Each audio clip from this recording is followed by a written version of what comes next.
Let's talk now about a young man in New Hampshire who's facing 21 years in prison for reporting on police brutality. Adam, or Ademo Mueller, was unable to talk to us today since he's in prison right now awaiting trial in a case that all started after he posted this video on his website, copblock.org. See, this is why I'm taping this right here. No, see this right here? away. This is why I'm taping that. Get out of here. Don't talk to her like that. Hey! Get out of the way. This video was shot at a Manchester, New Hampshire high school and shows a 17-year-old boy being lifted from his seat in the school cafeteria by a school police officer and face slammed into a table.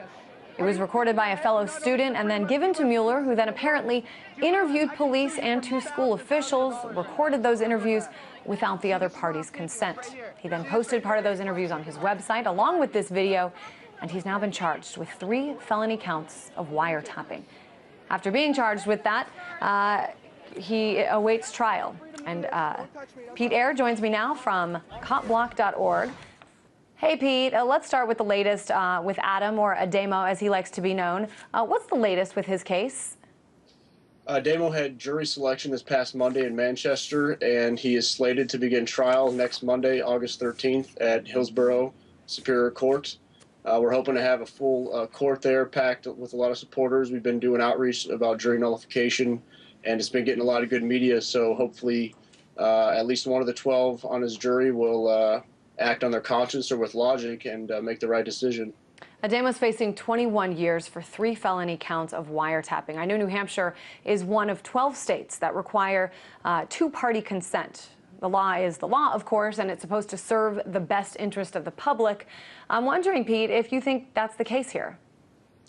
I sure don't. To me, this is Ademo. He's a journalist, and he sought to hold accountable this public official, Darren Murphy, the West High School liaison officer who slammed the student on the table. He sought to hold him accountable because after the incident, the student was suspended and later expelled. They banned copblock.org from the school.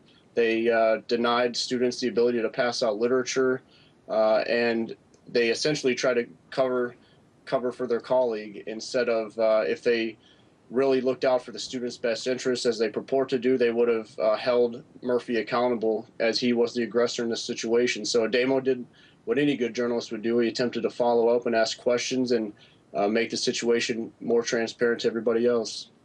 I know copblock.org has created an online outlet to release information about police that, doesn't usually make it to the mainstream media. We've seen many cases as of late of police brutality from Anaheim to Appalachia. However, where is the line between, being a concerned citizen and being a vigilante, or is there?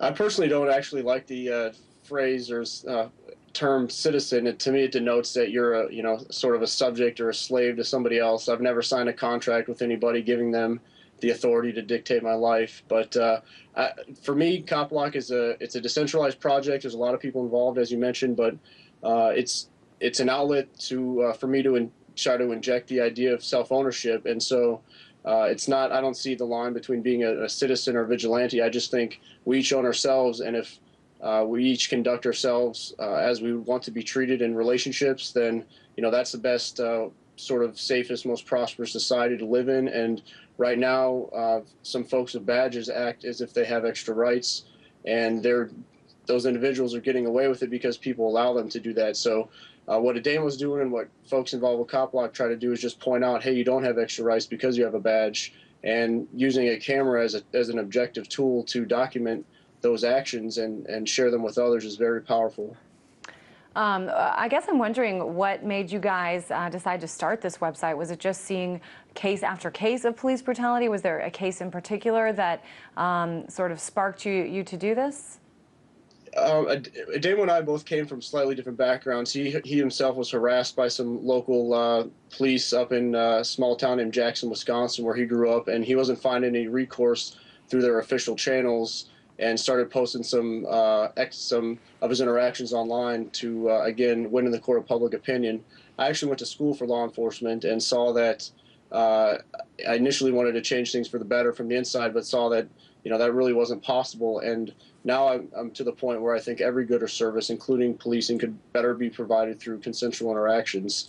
So it's just a forum for us to share ideas, again, about self-ownership and to really strike the root, as Thoreau would say, instead of just dealing with issues as they come up, just really try to nail down and figure out why they do happen. And to me, it comes down to incentives. Currently, police suffer from perverse incentives. And it's not to say there's not good officers, but I would say those individuals, if they provide a good service that people would voluntarily pay for, that would be facilitated through consensual interactions, not through this top-down, one-size-fits-all system we currently have. It's really interesting, too, because this is a situation that really differs state to state. We put up a map of the 12 states where you need two-party consent, but I know we just saw in Boston, for example, the city of Boston agreed to pay a man there $170,000 in damages in legal fees, that to settle a civil rights lawsuit from a 2007 felony arrest for videotaping police. He was watching these police on camera roughing up a suspect. I guess I'm wondering, Pete, I mean, what is it going to take for police to simply say, you know, instead of trying to make more strict laws, why don't we just try not to be so brutal in the wrong circumstances? Well, I agree. It's a good goal to have, but I would say, what is the best means to get there? And it's not through an internal review board or a citizen's complaint or even filing a complaint with the department itself. It's just for each individual to realize that nobody else has the right to dictate or regulate their lives as long as they're not negatively infringing on somebody else's rights. And so that really speaks to the issue of, again, policing today and how it's the perverse incentives on which its actors operate. And the differences in the one or two party consent you mentioned, that to me just shows how arbitrary I differentiate between law and legislation, law being natural, common, or God's law, and legislation being man-made and arbitrary. So here in New Hampshire, in the Shire, myself and a number of others have had our cameras and other filming devices taken from us, whereas you see in other departments, for example, Oakland PD has a video out with their PR person that says, "We never dream of taking someone's property. We encourage them to film us." And so it's just like, you and I know murder's wrong. We don't not murder someone because someone put it on a piece of paper. We just generally, people know how to treat each other and for the most part interact. And to have these distinctions based on arbitrary political boundaries, to me, just underscores the fact that it is, you know, just words on paper. And in Adamo's case, for example, he didn't hurt anybody, and the real aggressor is right now being protected by the system. Certainly an important discussion to have, especially in this age of cell phone video cameras and so much out there. Appreciate having you on the show. Pete Eyre with copblock.org.